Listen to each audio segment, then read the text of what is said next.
প্রিয় দর্শক, আপনাদের সবাইকে স্বাগত জানাচ্ছি বাংলা ভিশনের পর্দায়। দেশের ইতিহাস, ঐতিহ্য এবং আমাদের আশেপাশে ঘটে যাওয়া বিভিন্ন সামাজিক, সাংস্কৃতিক ও বিনোদন জগতের সর্বশেষ খবর জানাতে আমি নুসহাত সাওম হাজির হয়ে গেলাম বাংলা ভিশনের সাপ্তাহিক আয়োজন বিচিত্রা নিয়ে। চলুন তবে জেনে নেই বিচিত্রার আজকের পর্বে কি কি খবর রয়েছে আমাদের কাছে। সাংস্কৃতিক সংগঠন আরোহী সঙ্গীত নিকেতনের আয়োজনে অনুষ্ঠিত হল বার্ষিক উচ্চাঙ্গ গীত, বাদ্য, নৃত্য উৎসব ও গুণীজন সম্মাননা মেহফিল এ মৌসিকি। বাংলাদেশ শিল্পকলা একাডেমি জাতীয় চিত্রশালা মিলনায়তনে সম্মাননা প্রদান ও সাংস্কৃতিক অনুষ্ঠানের আয়োজন করা হয়। সাংস্কৃতিক সংগঠন আরোহী সঙ্গীত নিকেতনের আয়োজনে অনুষ্ঠানে অতিথি ছিলেন ঢাকা বিশ্ববিদ্যালয়ের নৃত্যকলা বিভাগের চেয়ারপারসন তামান্না রহমান, নৃত্যকলা বিভাগের সহকারী অধ্যাপক মনিরা পারভিন ও রেচেল প্রিয়াঙ্কা।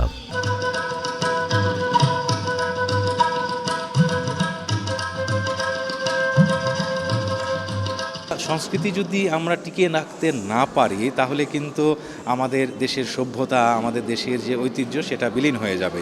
তো এটা কিন্তু শিল্প এবং সাহিত্য সংস্কৃতির মধ্য দিয়েই কিন্তু এটা বিকশিত হয়। শুধু শিক্ষা মেরুদণ্ড জাতির বললে তো হবে না, শিক্ষা এবং সংস্কৃতি হচ্ছে মুদ্রার এপিঠ ওপিঠ। এই জন্যে আমরা শিক্ষার ক্ষেত্রে যেমনটা আগ্রহী হচ্ছি বা যত্নশীল হচ্ছি, এর পাশাপাশি আমাদের সংস্কৃতির ওপরও একটু যত্নশীল হওয়া উচিত বলে আমি মনে করি।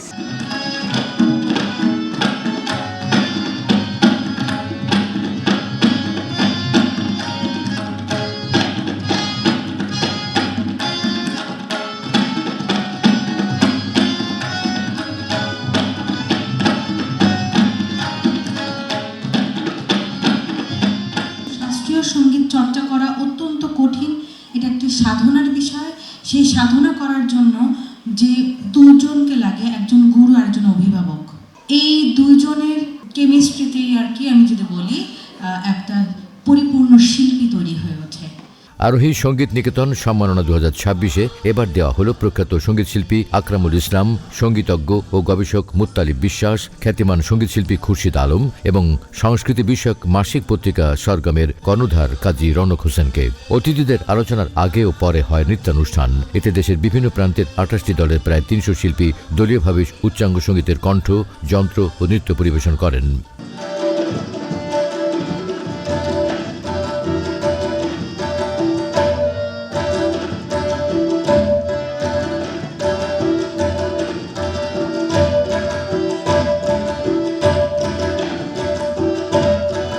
অভিনয় জীবনের 40 বছরে এই প্রথম একক অভিনয় করে মঞ্চে লুৎফার প্রদীপ জ্বালালেন গুণী অভিনয় শিল্পী চিত্রলেখা গুহ। তুমি কেবল দাসীর মেয়ে না, তুমি একটা হিন্দুর মেয়ে।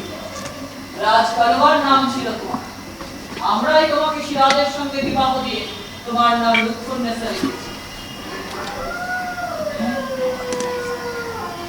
হ্যাঁ, আমি দাসীর কন্যা ছিলাম।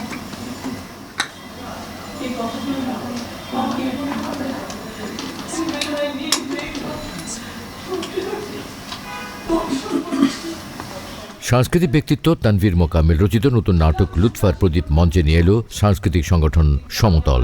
3 জানুয়ারি শনিবার সন্ধ্যায় বাংলাদেশ মহিলা সমিতির নীলিমা ইব্রাহিম মিলনায়তনে হল নাটকের উদ্বোধনী প্রদর্শনী। সগীর মুস্তফা নির্দেশিত নাটকে একক অভিনয় করেছেন জনপ্রিয় অভিনয় শিল্পী চিত্রলেখা গুহ। আমি আমার নিজের রূপ এবং যোগ্যতায় নবাবে সৃষ্টি হয়েছি। আমি হিন্দুর কন্যা, এটাই কি আমার একমাত্র পরিচয়? নবাবকে বিপদে মানতে তার আমি আমাদের মধ্যে তো হিন্দু মুসলমান উভয়ই ছিল। তার সেনাবাহিনীর তো বিরাট অংশ ছিল হিন্দু সৈন্যরা। লুৎফার প্রদীপ নাটকের গল্পে দেখা যায় পলাশির যুদ্ধে পরাজিত ও নৃশংসভাবে নিহত হওয়ার পর নবাব সিরাজউদ্দৌলার লাশ ভগীরথী নদীর অপর পারে খোশবাগে নবাব আলীবর্দী খানের কবরের পাশে সমাহিত করা হয়। সিরাজের স্ত্রী লুৎফুন্নেসা বা লুৎফা স্বামীকে ভালোবেসে প্রতি সন্ধ্যায় তার কবরে নিয়মিতভাবে প্রদীপ জ্বালাতেন।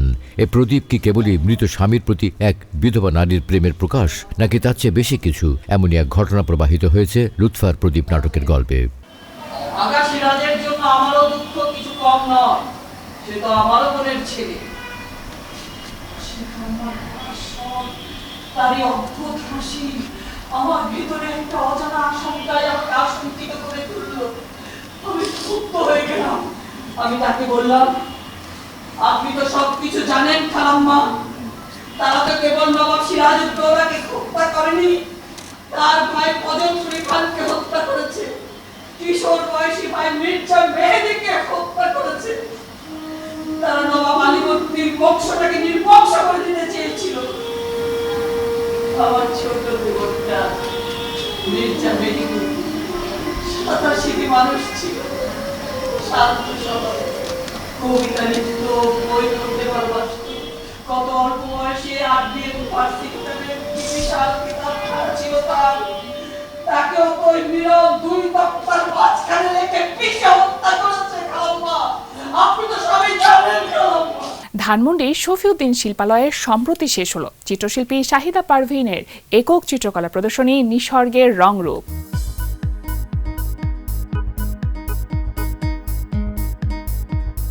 রাজধানীর ধানমন্ডির শফিউদ্দিন শিল্পালয় গ্যালারিতে 2 থেকে 6 জানুয়ারি 5 দিন ব্যাপী একক চিত্র প্রদর্শনীর আয়োজন করা হয়। প্রধান অতিথি হিসেবে ফিতা কেটে প্রদর্শনীর উদ্বোধন করেন বিশিষ্ট চিত্রশিল্পী প্রফেসর রফিকুন নবী। এ সময় আরও উপস্থিত ছিলেন চিত্রশিল্পী শাহিদা পারভীন ও আরও বিশিষ্ট শিল্পীরা।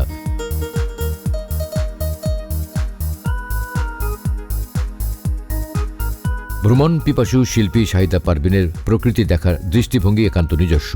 প্রতিকৃতির ক্ষেত্রে অতিরঞ্জন আর ফর্ম ভাঙার প্রচেষ্টা ফুটে উঠেছে শিল্পীর প্রতিটি ছবিতে। আমার এবারের পেইন্টিংয়ের চিত্র প্রদর্শনীর বিষয় হলো আপনার প্রকৃতির নিয়েই কাজ।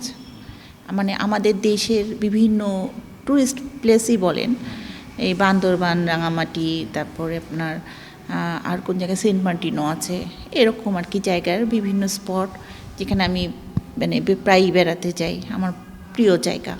সেই দৃশ্যগুলোকেই আমি আমার মতো করে উপস্থাপন করেছি। বর্তমানে বৈশ্বিক উষ্ণতার কারণে জীবন ও প্রকৃতি প্রতিনিয়ত ধ্বংসের মুখে চলে যাচ্ছে। তাই সকলের প্রতি এই পৃথিবী ও পৃথিবীর মানুষকে প্রকৃতিকে ভালোবাসার আহ্বান জানিয়েই আয়োজন করে এই প্রদর্শনী। এই প্রদর্শনীতে শাহিদা পারভীনের চিত্রকর্মে প্রকৃতির নান্দনিক সৌন্দর্য ও রঙের খেলা ফুটে উঠেছে।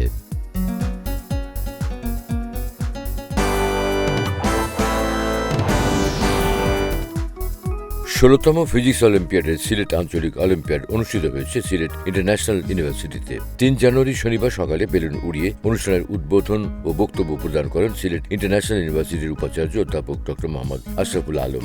একই সাথে ফিজিক্স অলিম্পিয়াডের কুষ্টিয়ার আঞ্চলিক অলিম্পিয়াড অনুষ্ঠিত হয়েছে কুষ্টিয়া সরকারি কলেজে। এছাড়াও একই দিনে কুমিল্লা ভিক্টোরিয়া কলেজে অনুষ্ঠিত হয়েছে 16তম ফিজিক্স অলিম্পিয়াডের কুমিল্লা আঞ্চলিক অলিম্পিয়াড। এই পর্বে নির্বাচিতরা আগামী 16 জানুয়ারি চট্টগ্রামের ফজলেকে অনুষ্ঠেয় 16তম বাংলাদেশ ফিজিক্স অলিম্পিয়াডের জাতীয় পর্বে অংশগ্রহণ করবে। অনুষ্ঠানে মিডিয়া পার্টনার বাংলা ভিশন। প্রিয় দর্শক, আয়োজনের এ পর্যায়ে সময় হলো একটি ছোট্ট বিজ্ঞাপন বিরতি। বিরতির পর থাকছে বিনোদন জগতের আরো বেশ কিছু খবর। সেগুলো জানতে হলে চোখ রাখতে হবে বাংলা ভিশনের পর্দায়। প্রিয় দর্শক, বিরতির পর আপনাদের সবাইকে আরও একবার স্বাগত জানাচ্ছি বাংলা ভিশনের সাপ্তাহিক আয়োজন বিচিত্রায়। চলুন তবে জেনে নেই আর কি খবর রয়েছে আমাদের কাছে। আরব্য রজনীর গল্প অবলম্বনে নির্মিত আলিবাবা এবং 40 চোর নাটকের প্রদর্শনীর আয়োজন করে নাট্য সংগঠন পদাতিক নাট্য সংসদ।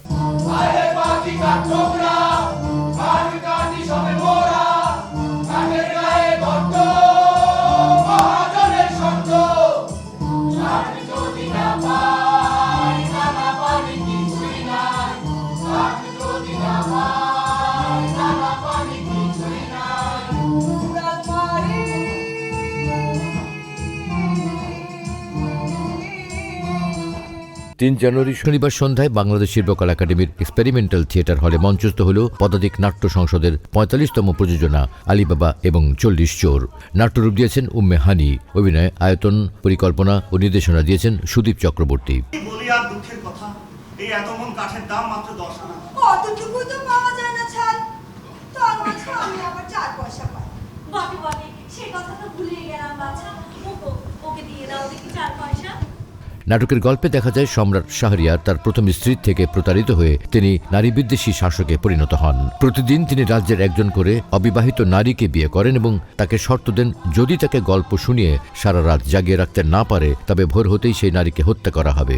একে একে নিহত হলেন রাজ্যের প্রায় সব নারী, বাকি রইলেন কেবল উজিরের কন্যা, নাম শেহরজাদ। দারুণ বুদ্ধিমতী শেহরজাদ বিয়ে হলে শুরু করেন গল্প বলা। বলতে বলতে পেরিয়ে যায় হাজার রাত। প্রতিটি গল্পই ধীরে ধীরে সম্রাট শাহরিয়ারকে পুনরায় প্রেমে পূর্ণ মানুষরূপে গড়ে তোলে। শাহরিয়ার নিজের ভুল বুঝতে পারেন। কথিত আছে শেহরজাদের বলা সেই গল্পগুলোর একটি হল আলী বাবা এবং 40 চোর।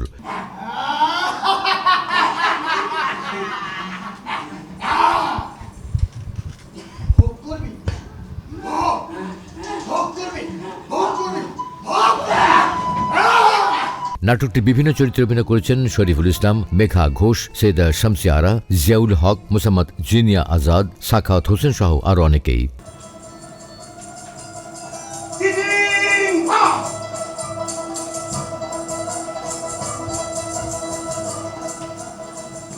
আলিয়াস প্রসেস ঢাকার গ্যালারিতে চলছে শিশুদের আঁকা ছবি নিয়ে একটি দলীয় চিত্র প্রদর্শনী।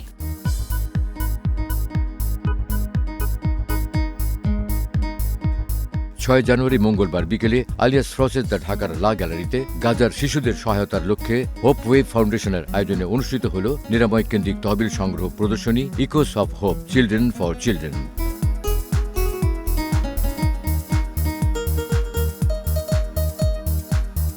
প্রদর্শনীতে শিশুদের চিত্রকর্ম, হাতে লেখা চিঠি, ফটোগ্রাফ এবং উখিয়ায় পরিচালিত 4 দিনের আর্ট ও মনোসামাজিক কর্মসূচি নথিপত্র উপস্থাপন করেছে।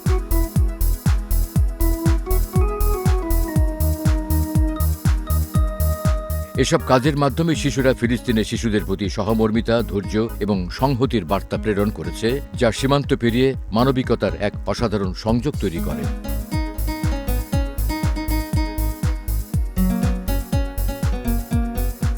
আমরা আশা করি যে পৃথিবী সুন্দর হবে, তো এই সুন্দর হওয়ার মাঝখানেই যে বাচ্চারা যে দেখছে পৃথিবীটাকে, কিভাবে বাংলাদেশের উখিয়া অঞ্চলের এত আন্ডার প্রিভিলেজ বাচ্চারা কিভাবে আসলে যারা নাম না জানায় এবং গাজার মানুষরা মানে ওরা নামও জানে না, তাদেরকে আসলে কি করে দেখে এবং তাদের আসলে মননটা কি হয় সেটাই আসলে এই এক্সিবিশনে তুলে ধরেছে। এই এক্সিবিশনটার অন্যতম গুরুত্বপূর্ণ একটা জায়গা যে বাচ্চাদের সাথে মানে ওদের ভিতরে যে ইমোশনাল জায়গাটা, সেটা যে ডেপথের কথাটা আমরা বুঝি কিংবা বলতে চাই, সেইটাকে কোনোভাবে অ্যাড্রেস করার একটা জায়গা। শিল্পকলা একাডেমিতে মঞ্চস্থ হল থিয়েটার চারণিকের 5ম প্রযোজনা ঈশ্বর তুমি কোথায়। এতে অভিনয় করেছেন অভিনয় শিল্পী সাফিয়া খন্দকার রেখা ও পলি পারভিন। মুক্ত হওয়ার স্বাদ নিতে আরফান মাঝি বাংলাদেশে এসেছে সপরিবারে, কিন্তু প্রথম দিনই বুঝতে পারে তার এই ধারণা ভুল ছিল। সম্প্রতি বাংলাদেশ শিল্পকলা একাডেমির স্টুডিও থিয়েটার হলে মঞ্চস্থ হল থিয়েটার চারণিকের 5ম প্রযোজনা ঈশ্বর তুমি কোথায়। এটি একক অভিনয় ভিত্তিক এক ব্যতিক্রমী নাট্যপ্রয়াস। নাটকটি রচনা নির্দেশনা দিয়েছেন জুয়েল কবির আকাশ।